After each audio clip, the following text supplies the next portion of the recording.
Okay, so this might be becoming something that, well, thinking in three different directions all at the same time. That seems to be a pattern of mine. But picking a path going forward, so this would be the third upload in what I'm going to call the ideological wars. Third one is going to be identification or identifying your target, which is I know this whole series, like the title of it, I will admit, is me being very much up my own ass with the title of it. Ideological wars, the unseen war. You're in a war and you just didn't know it. I'm serious about what I'm talking about, but I am aware that it's a heavy-handed title. Well, no, more along the lines of I think of it as an honest title. Well, it is as far as I see it, like the identification. Because I was having a conversation with,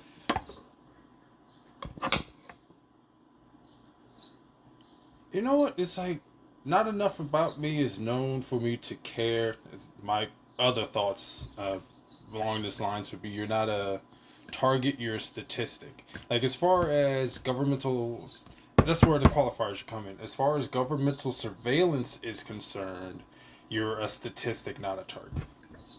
Like you shouldn't consider yourself just to be a statistic because there's that whole relevance to that thing, and that goes into another subject that I feel like some of the not colloquials. It's like that's how a foreigner will perceive it, but some of the not well, anecdotal statements is another way of stating it, but it's like those like the casual associations that people will have like when they talk about things to where they can like relate to each other but in like a loose joking fashion. It's like those kind of statements like what I just made is like it's like as far as like referring to yourself as a statistic, that statement in and of itself outside of race applies. But did you say that to a black person? Well, there's a history of that. There's a history of over policing within black communities for reasons not part of this video. There's a history with a lot of social issues that the middle ground terms that I would expect to be there, I have seen it repeatedly and from the left it being poisoned. So that goes back to like the whole identification thing and the reason that I'm making this recording at all. Like this is the whole point of the third episode, third entry, third installment is a conversation I had with my dad about defining in the United States how the left would present themselves. Like what are their beliefs? What do they stand for? And consistently, well, at least over my lifetime, I don't know how it was before, but consistently, there's been a subversive element on the left. As far as there will be politically, they will stand for equality, but then the programs they put forward demonstrably will work against equality. There'll be instances where they want to improve race relations. That will be the statement. That's what they will put in commercials. That will be the news articles, the ones that are more left leaning. Like you can see a lean towards making awareness of that issue a quantifiably bigger than it was before, perceptually or otherwise. But then the actions that they take, again, demonstrably, will not improve either locally or broadly that situation. And I would have to say the fact of it is, it's like because emotional association is like it's one of those things. It's like I've seen an example of it, but then it will need to be politically, and do they agree with it politically, or is it just like something that's like they would agree with it if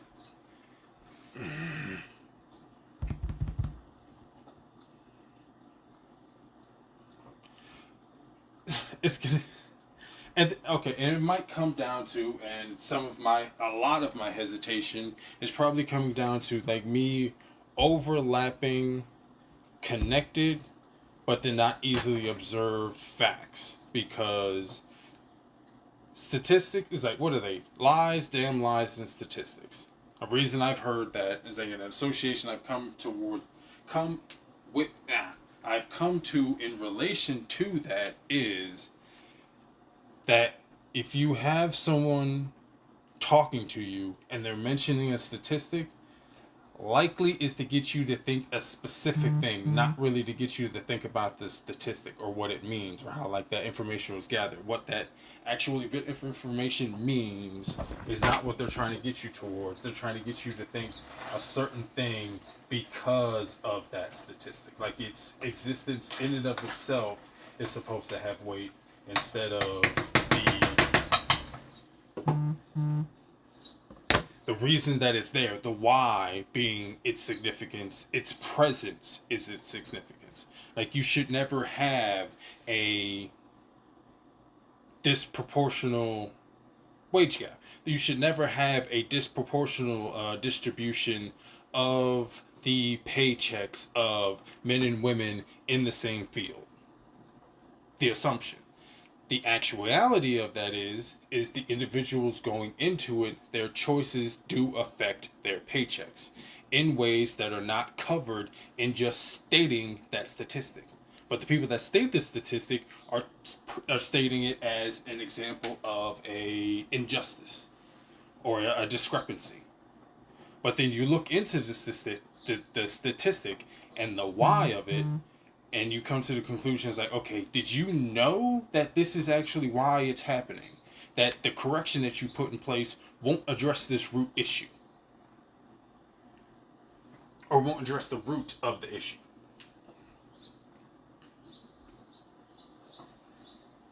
So, like I was saying, the third episode is going to be identifying the target. What am I actually talking about? And I have come across multiple times where it is an association, either correct or incorrect, that I've made that gives me my perception on the situation, not necessarily how the situation overlaps. It's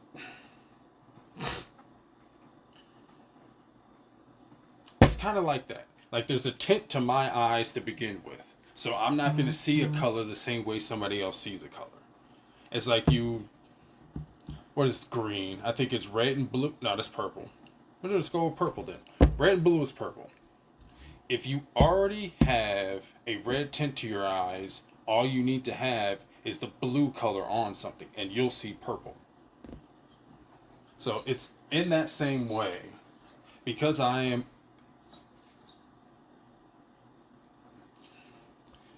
would say hyper-focused, but I don't have a definition on why I am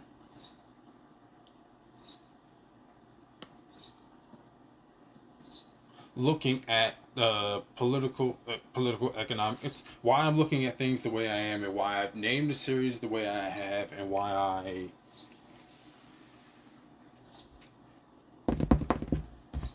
was about to say why I label the left in the way that I do, but I wouldn't if I saw more of it on the right. But then it does follow power, so it might be shifting to the right now, but that's future tense.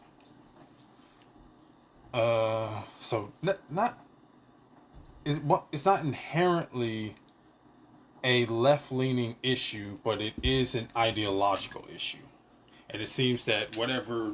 I keep using the word ideology, that might be the wrong word.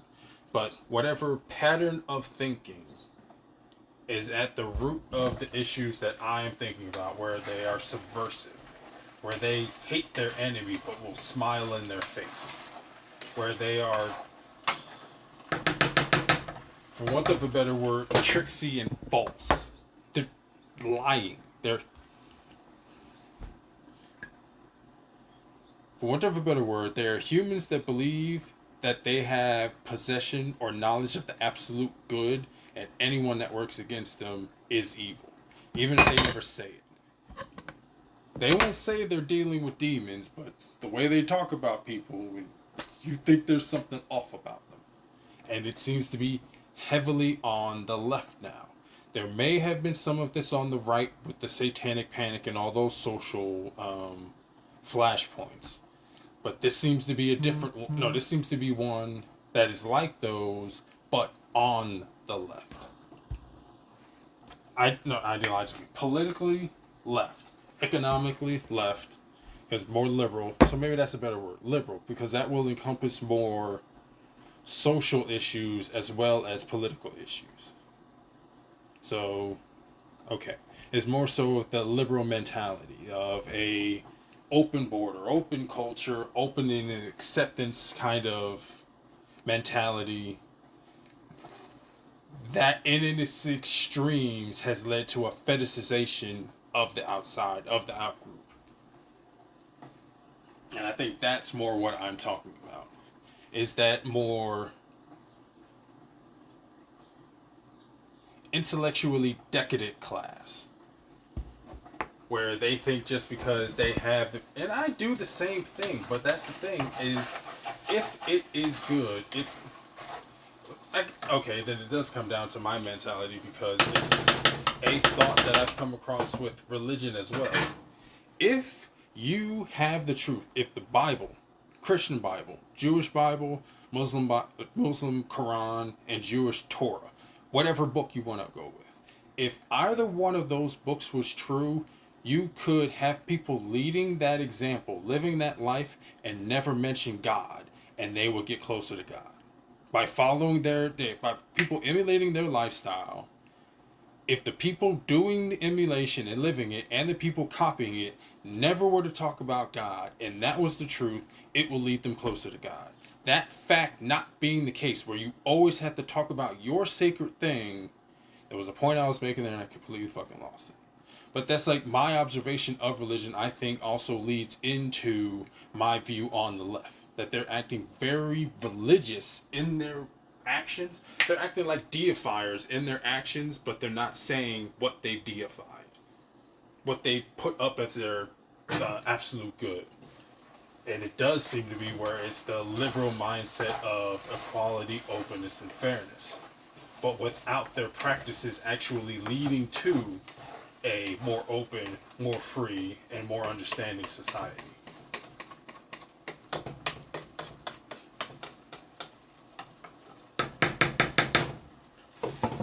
So I think in all that rambling, I've actually identified the target. It's that is the fetish. It is the decadent fetishization of that liberal mindset that has led to another social flashpoint where there's a social contagion going on, much like the moral panic that was going on during the satanic panic, and then with the J.K. Rowling in the books when it was getting into magic. Like, I've identified it as a moment where people are, well, you have the young just being the young. They're searching for an identity, searching for their place in the world, and the people who are influencing the social pillars of their environment are not being honest with them. They're telling them stories that are false. They're putting characters in front of them. It's like much like Marvel, where they're glorifying villains. I do realize that in my mind, all the examples, I do view them as examples, all the things that I've been talking about, in my mind, they're examples. But I can acknowledge that they're pieces. That if you're outside looking in, it probably looks like a very janky puzzle with odds and ends, and it doesn't form up into an actual shape once you lay down all the pieces.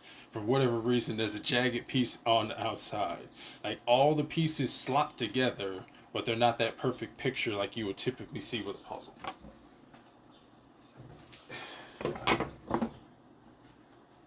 So like I said, in my mind, with my observations, with the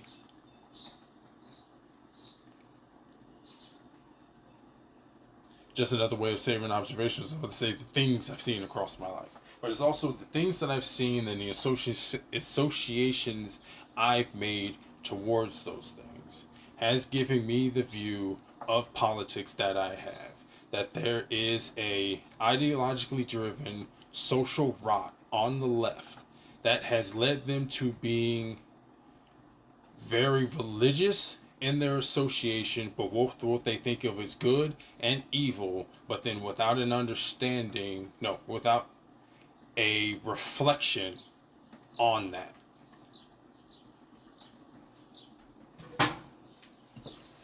So when I'm talking about the ideological war and I'm talking about the left, I mean individuals who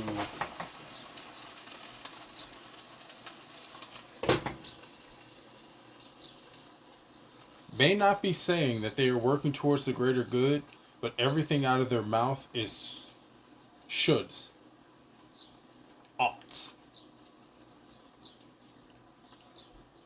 Their statements towards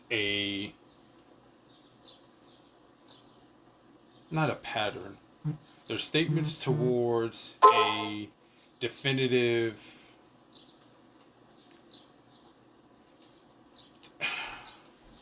position. But then if I were to say that, I would need to be able to define that position and have come up with like some layers to it, I do believe. But then it would be they are the kind of personal attributes that anybody would say that they ascribe towards. And even in saying that, no, that means, I'm just talking about it when they take it to the extreme, it would be, well, how far is too far for a better society? It's not explainable, it's excusable. It's probably, I would think, that is why zealots are accepted by moderates. Because the words coming out of the zealot's mouth is, this is working towards the greater good. This is what he would want when it's a religious thing. Or this is what is better for us when they're just talking about society. And there will be truth in it from the moderate's view and from the zealot's view. But the actions of the zealot is to the extreme. This thing is rotting away this thing we both love. True. We must cut it out. That's where they've gone too far between the moderate and the extremists. So I get that that will put me in the extremist camp because I am not a moderate. I am at the point where from the chest, out your mouth, full-throated, whatever words you want to state,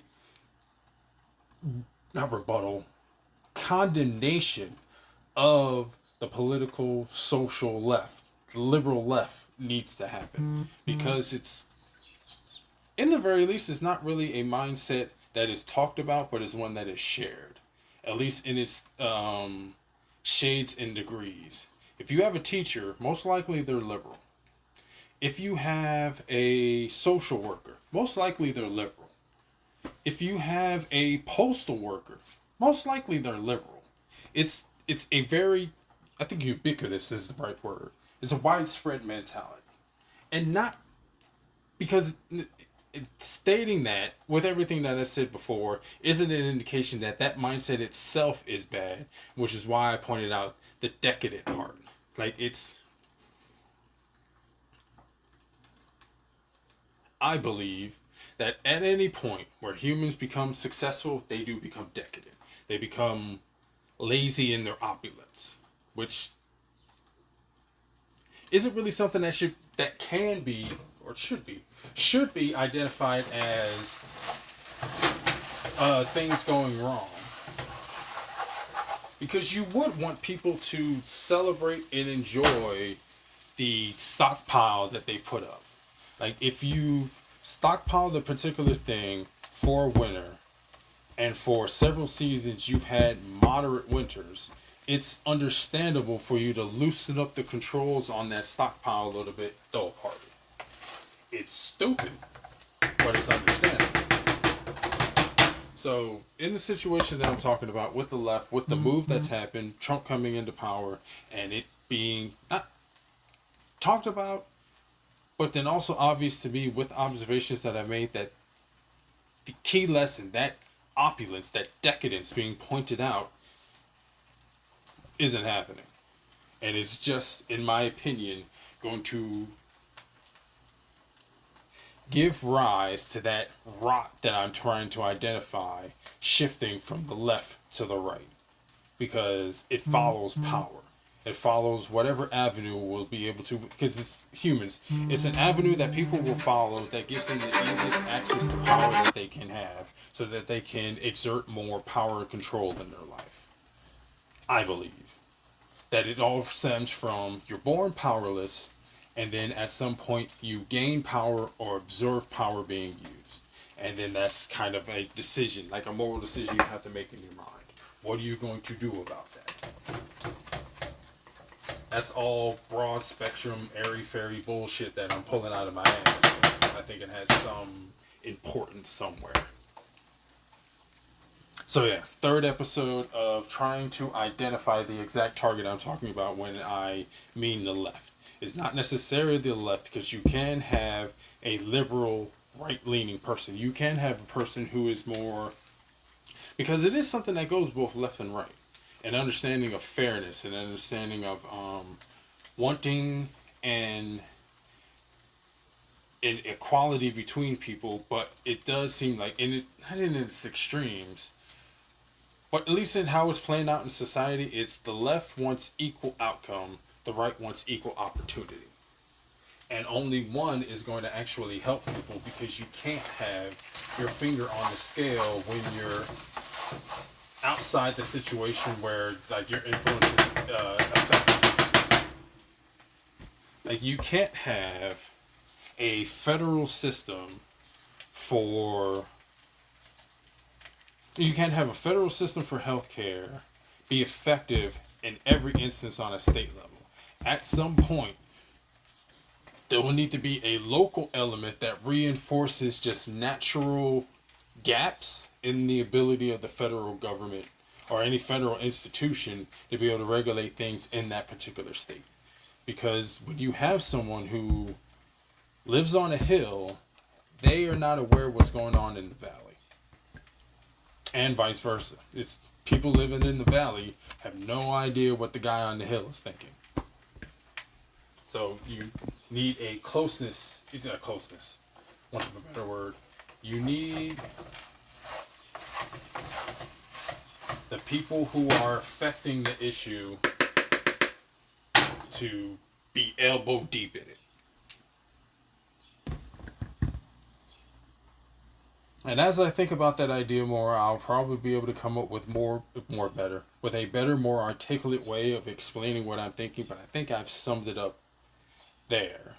That there's...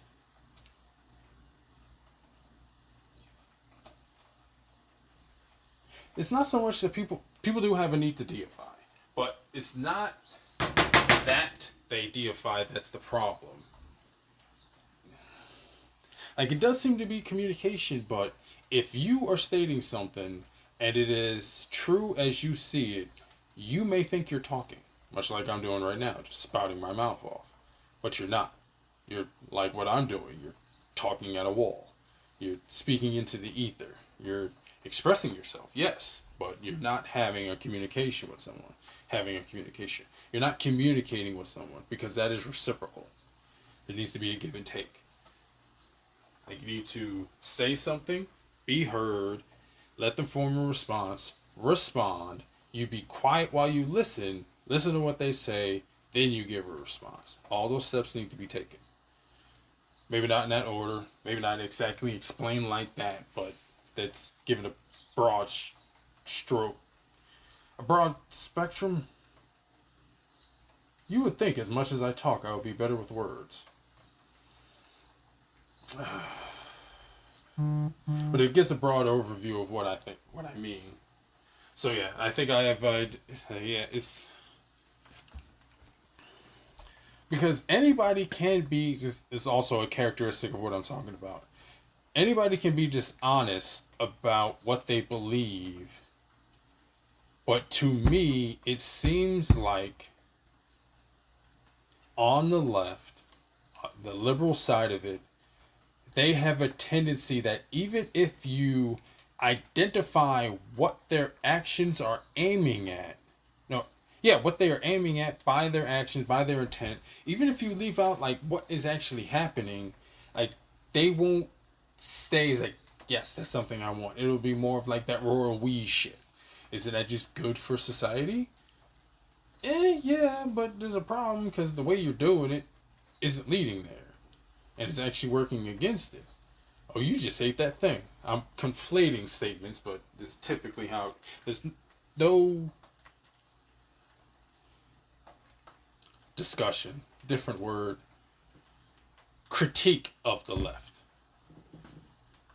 as much as they do it on the outside. Like this, like critical thinking, like critical race theory, but like critical theory itself is like it goes beyond critical thinking, like where you would actually break down something and understand it, like understand the pieces of it. It goes beyond that to where intersectionality is critical thinking or critical theory. Like critical thinking is something that you can do across any subject, but critical theory is specifically a way of thinking about the social, political, economic, blah, blah, blah, layers of a person's life. Critical thinking can be applied to any subject, where critical theory is applied to people, demographics. Broad spectrum of the demographics, and then that might be more the thing. It's like, where it's like they will say that it applies down to the person, but then their correction to that demographic abuse won't help the person. Like with the pay gap. It's like there is a discrepancy between the amount of money that men and women make inside the same jobs.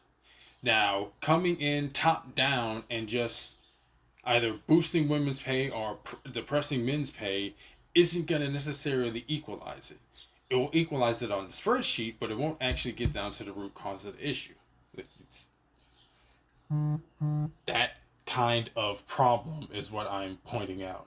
And then, like I was thinking before, it might be simply because I see things the way I see them is why, well, I have the viewpoint that I have. That is more likely to be true than not true. So, I think at this point I just have to summarize this with the third video, and I'm going to send it to my dad and see what he thinks about it, because I hope that this has summarized my viewpoint on the left, that it is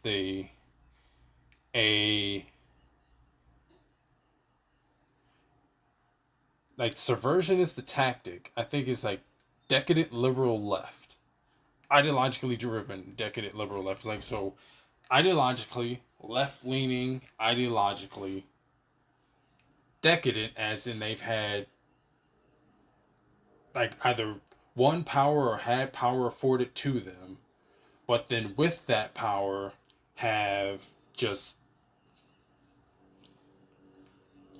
I was saying throw a party, but then that connection doesn't really fit as well.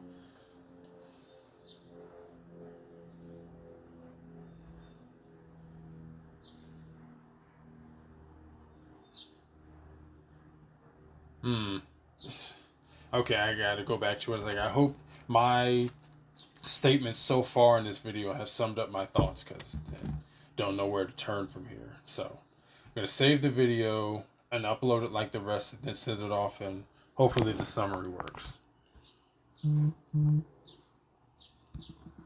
There's gonna be some empty air as I get over to my recorder.